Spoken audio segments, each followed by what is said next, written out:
Hello, it's Chocolate the Bear. I just want to finish up on my TF2 video tutorials. Today we're going to be doing Sniper. Um, so I've gone over the three main power classes, which is Soldier, Demo, and Heavy. And now we're going to start on the main pick classes, which is Sniper, Scout, and Spy. So I'm starting with Sniper because he has a very unique role in the game. Um, so the main thing about Sniper is that he has no damage drop off. So one thing that separates him from the power classes, he can deal a ton of damage, like probably more than you'll be able to do with like a heavy or something. Um, Probably, maybe more than a soldier even. Um, the problem with Sniper is that he is bad at dealing damage close range. So if you don't have a team to support him, Sniper is pretty much useless. Um, Sniper can, if Sniper does have a team to support him, he can just sit in the back and rattle off shots. Like he can just keep firing and firing. Even if you're missing, you don't really have a threat of being killed because every other class in the game can't really deal damage at far range. So, important note with the sniper, his most important target is other snipers. Um, well, his most important target is the medic because then his team will just roll. But usually the medic will hide. So, killing snipers, that is pretty much what you want to start with. Um, as soon as you kill the enemy sniper, then you can keep rattling off shots. You won't have to worry about sight lines. Everyone can see you, and they just don't want to be seen by you, essentially. Um, so, the damage with Sniper, he starts off with 50 damage. I should mention that his no scopes are always perfectly accurate.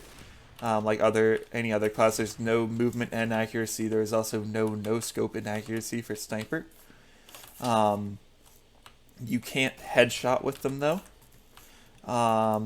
When Sniper does scope in, he can headshot, which will make his shots deal triple damage, which is really good.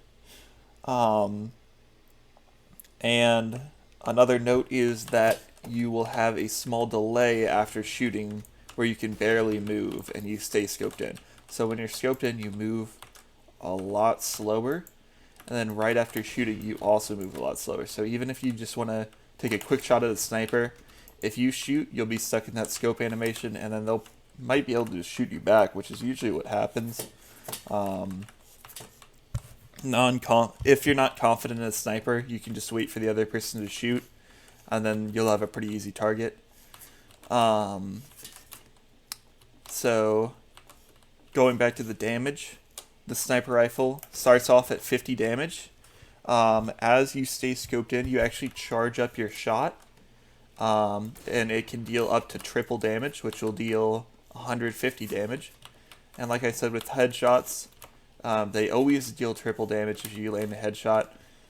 So it starts off with 150 damage for a headshot, and then goes up to 450. So this damage threshold is very important because 450 damage is enough to kill a fully overhealed heavy, which is of course the tankiest class in the game. So you can kill anyone with a fully charged headshot. Also important note, medic has 150 health, so if you fully charge a body shot or just land a headshot, since a medic cannot overheal himself, he will usually die unless you're playing like casual and there's another medic healing him. Also, Sniper has 125 health, so if you headshot him, that's over. That's why a lot of sniper fights are high movement, because you don't have to really charge a shot. If you do charge a shot though and wait for him to like peek into it, say he's playing really passive and you know where he is, you can just charge a shot, shoot him. that's over that way. So damage threshold is a very important point in TF2, especially for Sniper, because he has very consistent damage. Only class with no damage drop off. So, yeah, damage threshold's great. If you headshot a demo man, he's got 175 health. You know that he only has 25 health left.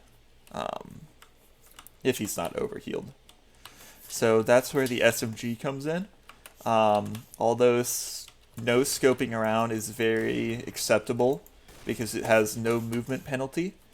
The SMG is useful for close combat. It has the SMG notably has the highest fire rate in the game, which is useful for tracking cloaked spies. If a spy is invisible and they take damage, then you reveal them for a short time.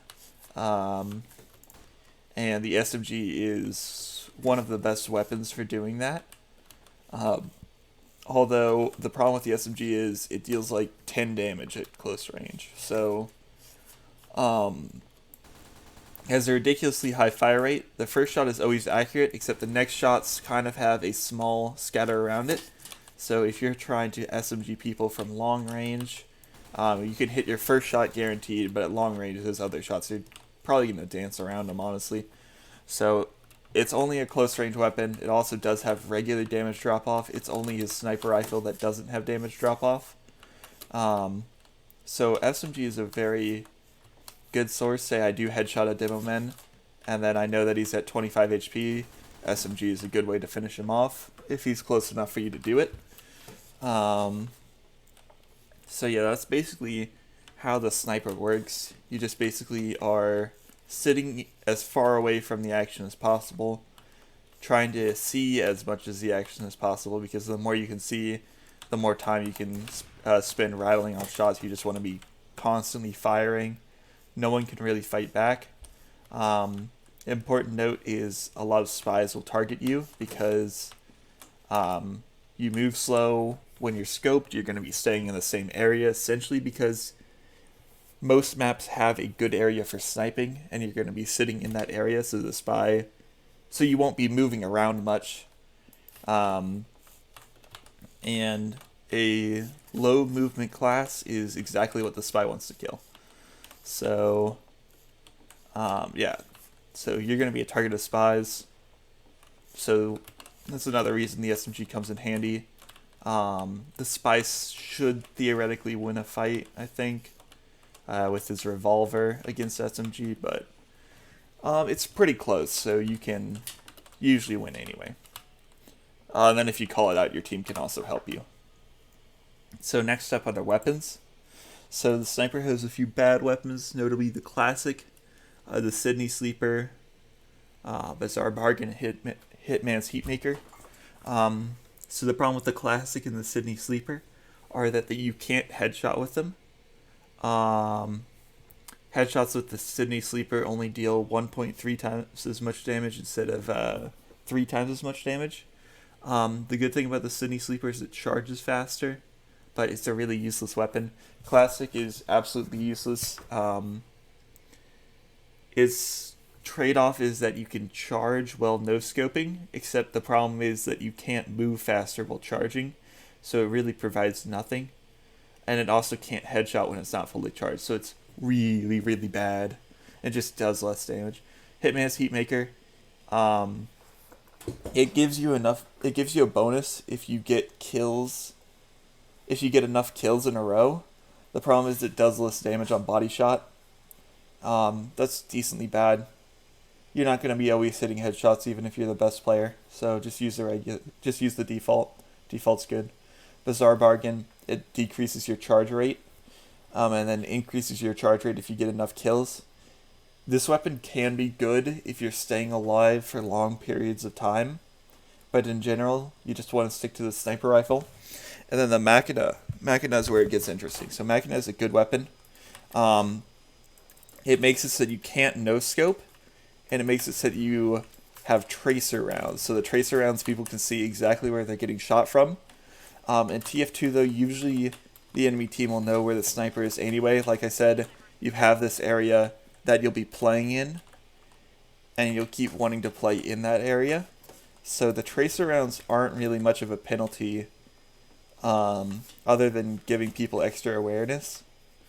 Like I said, though, no scoping does have a purpose. You can't. If you scope in, then you have that movement penalty. If you no scope, then you don't.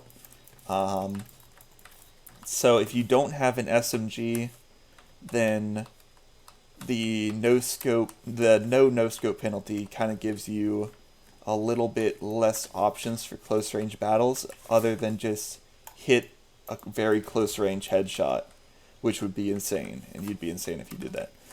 The good thing about the Machina, though, those aren't really bad downsides. So what's the upside? On full charge, it does 15% extra damage, and projectiles can penetrate players. 15% extra damage is really good. Like I said, though, if you're fully charged headshotting, it can kill any class in the game with the default gun. So that 15% extra damage doesn't really matter for headshots too often. There are some fringe cases where it would matter. But if you're hitting a body shot, that's just free damage. That actually, I believe it's 173 damage on a body shot. And that still won't be able to kill a Demoman or a Pyro in one shot. But just having extra damage for no downside is always good, even if it's just 23 extra damage. And the fact that it can penetrate enemies is also good. The medic will usually be standing behind players. So if you're only going for the medic and you're full charging your shots because you want to kill that medic and you're not confident on the headshot, Machina is just good. So yeah, Machina, very good weapon, very good alternative. It's not the most fun because you can't no-scope. I prefer default personally, but it's definitely like a really good weapon. And last up, we got the Huntsman. Huntsman fires an arrow. These are projectiles. So you can see that it charges up a lot faster, but it does a little bit of less damage. So I can just fire an arrow, and it has an arc because it is a projectile. You can see that even though I was aiming up here, it lands over here. These can headshot, and at full charge, they'll deal up to 360 damage. So 120 damage normally. They still don't have a damage drop off, even though they are a projectile. The point of the Huntsman is that you can deal close range damage easier. Say if someone's on me, it doesn't really matter that it's a projectile. I can just go up, headshot them, and retreat. There's no movement penalty after firing, so that's an important note. So Huntsman is typically better on close range maps. Even then, though, you don't see it too often because sniper rifle is really good. Huntsman is an option, though. It's always an option. Yeah. Really fun weapon to use, but just stick to the sniper rifle, honestly. So next up, we got the secondaries, and I already went over SMG. The Cleaner's Carabine, it fires slower and has less clip size. So the good thing about the SMG is it fires really fast, even though it doesn't deal damage. What the Cleaner's Carabine does is after you deal enough damage, you get mini crits with it. So what's the point of using the Cleaner's Carabine? You're dealing less damage and you have a smaller fire rate and a smaller clip on a weapon that already doesn't deal damage. You gain a bonus after dealing enough damage, but you aren't going to be dealing enough damage because you're using your sniper rifle for most of the time anyway. So, Cleaner's Carabine, really useless, don't use it. Every other secondary, though, is really, really cool. The Razorback will block a backstab attempt, but make it so you can't be overhealed. Basically, every other thing replaces your secondary weapon, so you won't really have a secondary weapon as a sniper. But blocking a backstab attempt, like I said, spies will come for you. And the reason you can't be overhealed is if you go over 150 HP as a sniper, then you can't be out. You can't be headshot. You can't be headshot and killed instantly. But with the Razorback, you will always be able to be headshot and killed instantly. So, yeah, interesting note. It helps you play against spies, but it lowers your ability to play against enemy snipers. So it's kind of a trade-off weapon. And it also makes it so you have no SMG. So if a spy just decides to shoot you, you have even less options against a spy. Then you'll have to start no-scoping him or land a really good headshot. Darwin's Danger Shield. It makes it so you are immune to afterburn and you take less damage from fire. And if a pyro gets close to you, you're dead anyway. What this helps against is if a pyro is spamming his flare gun on you. I should note that sniper does take aim punch. So if you're on fire, you're not going to be able to hit your targets. But if you have the Darwin's Danger Shield, you can't be on fire. So kind of a useful weapon if there's an annoying pyro annoying you. Cozy Camper. No flinching when aiming and fully charged. So that's the main use of this. Any other damage, say a heavy is just constantly shooting at you from long range, if you're fully charged, you'll be able to not flinch. It also gives regen. Regen is always good. So this is just pure upsides, but again, it takes away your SMG, less way to fight back. Yeah, Cozy Camper, very common one. If you're fully charged, you'll basically be able to kill a heavy every time. And then Girardi is a team play one. It throws a jar of Girardi, which what it does is it covers enemies in mini crits. So mini crits make it so that your teammates will deal... Or it covers your enemies in Girardi so that they'll take mini crits. If they're taking mini crits, your teammates will be able to deal 1.3 times as much damage with no damage drop off.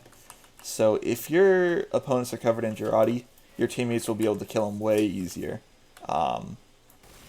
You'll also deal mini crits, but you'll only have a sniper rifle to do it. So Girardi, really useful for team play. Another important note is it puts out fires, so if you can extinguish yourself. So it does have a bit of counterplay against pyros, just like the Darwin's Danger Shield. Not to that extent, though. Now to finish it up, we got the melee weapons. Melee weapons are kind of interesting for sniper, although I would just stick to the basic one. Troublon's Shiv, it makes your target bleed, but it does less damage. So, important note with damage, the base damage for melee weapons is 65 damage, so if you hit an enemy spy twice, they die. Because it's 65 plus 65, that's 130, so it's more than 125. So if you hit an enemy spy twice, they will die. Troublon's Shiv, it's used for tracking spies because they'll take that bleed damage and you'll be able to see them while they're invisible. So say you hit them with your melee weapon and then they cloak away. They don't let you hit them again. This is useful for tracking them down. Kind of a trade-off. If you think that you can hit them twice, use the default. If you think that they will be trying to get away, use the Troublon's Shiv.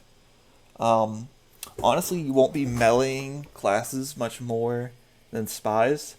So that's pretty much going to be my example on all of these. Also an important note with the Girardi, you'll be able to see an invisible spy. Yeah, very useful. Like, actually useful, that's not sarcastic. Shangshashasha,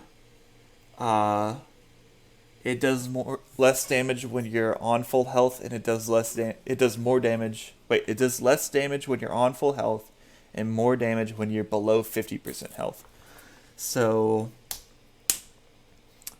the idea is if an enemy starts harassing you, you pull this out and then you deal extra damage. Honestly though, if a spy is running away from you and you're able to melee him, it's not because you're on low health. This is more for killing scouts, killing anyone that jumps you. Say a soldier kind of jumps at you, hits your rocket, you're at 25 HP now. Now you have an option to just deal extra damage to him. It doesn't work out too well most of the time, though. Cool idea for a weapon, though. And then Bushwalker. Crits whenever it would normally mini crit. This is for use with the Jarate. You Jarate an enemy so they take mini crits. And then you pull out the Bushwalker, they take regular crits. That's 195 damage. You can track, like I said, you can track invisible spies with the Jarate.